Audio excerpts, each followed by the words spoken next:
आज structural organisation in animal का जो इम्पोर्टेंट पॉइंट है वो देखेंगे। तो क्यूबॉइडल एपिथेलियम हमारा कहाँ पर होता है? नेफ्रॉन के डक्ट पर। और प्रॉक्सिमल कॉन्वोलेटेड ट्यूब्यूल्स होता है नेफ्रॉन का, उसमें क्यूबॉइडल एपिथेलियम पाया जाता है। देन कॉलमनार एपिथेलियम टिश्यू, ये इसमें न्यूक्लियाई प्रेजेंट होता है एट बेस में, और इसके पास बहुत सारे माइक्रोविलाई होते हैं, इसी के कारण कॉलमनार क्यूबॉइडल एपिथेलियम नाम पड़ता है। ये कहाँ पे होता है? हमारा स्टोमक में और इंटेस्टाइन में। इसका पोजीशन याद रख लेना, कहाँ कहाँ पर होता है। कॉलमनार एपिथेलियम होता है स्टोमक एंड इंटेस्टाइन में।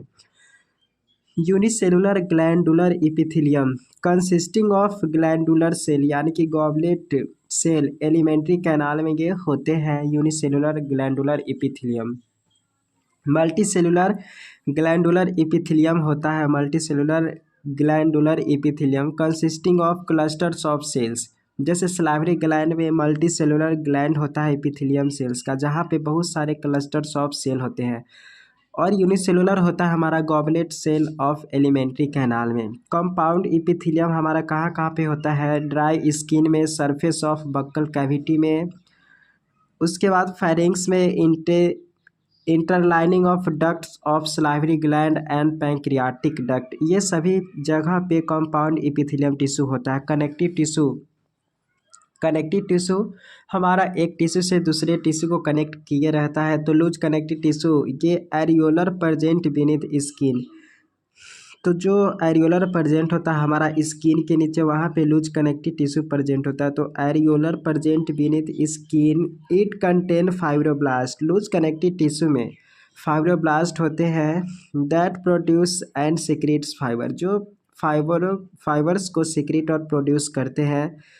तो लूज कनेक्टिव टिश्यू में एरियोलर प्रेजेंट होता है हमारा स्किन के नीचे, और इसी में फाइब्रोब्लास्ट होते हैं। मैक्रोफेजेज भी होते हैं एंड मास्ट सेल भी प्रेजेंट होता है हमारा लूज कनेक्टिव टिश्यू में।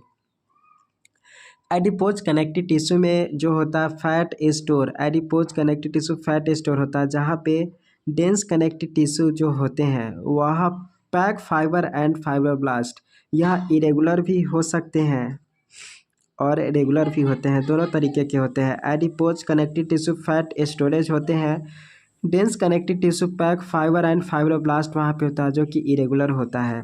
और dense regular connective tissue, dense irregular connective tissue जहाँ पे पैक फाइबर एंड फाइब्रोब्लास्ट है। और डेंस रेगुलर कनेक्टिव टिश्यू में tendon attach skeletal muscles to bone, जो मसल्स से बोन को कनेक्ट किए रहता है वह टेंडन हो गया। तो tendon attach skeletal muscles to bone.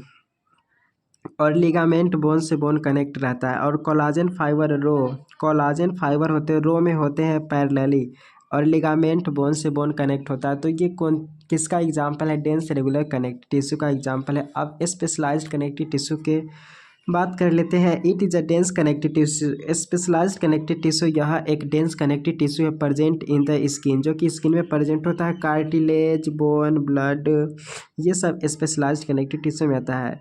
डिस्क्रेनेबल trend को ही इवोल्यूशनरी ट्रेंड कहते हैं, इसको ध्यान में रख लीजिए। डिस्क्रेनेबल ट्रेंड को इवोल्यूशनरी ट्रेंड कहते हैं।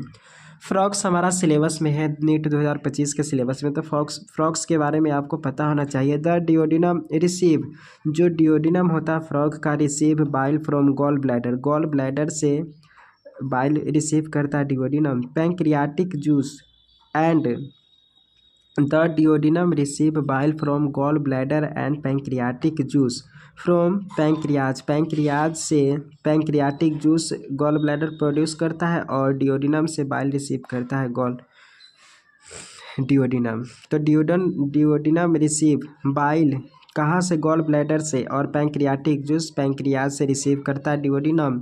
फ्रॉग कॉमन बाइल डक्ट, और इसमें जो फ्रॉग की कॉमन बाइल डक्ट जो होते हैं, bile emulsifies fat and pancreatic juice digestion, तो ये काम करता है। बाइल डक्ट जो होते हैं कॉमन बाइल डक्ट, वह इमल्सिफाइज करता है फैट को एंड पैंक्रियाटिक जूस को।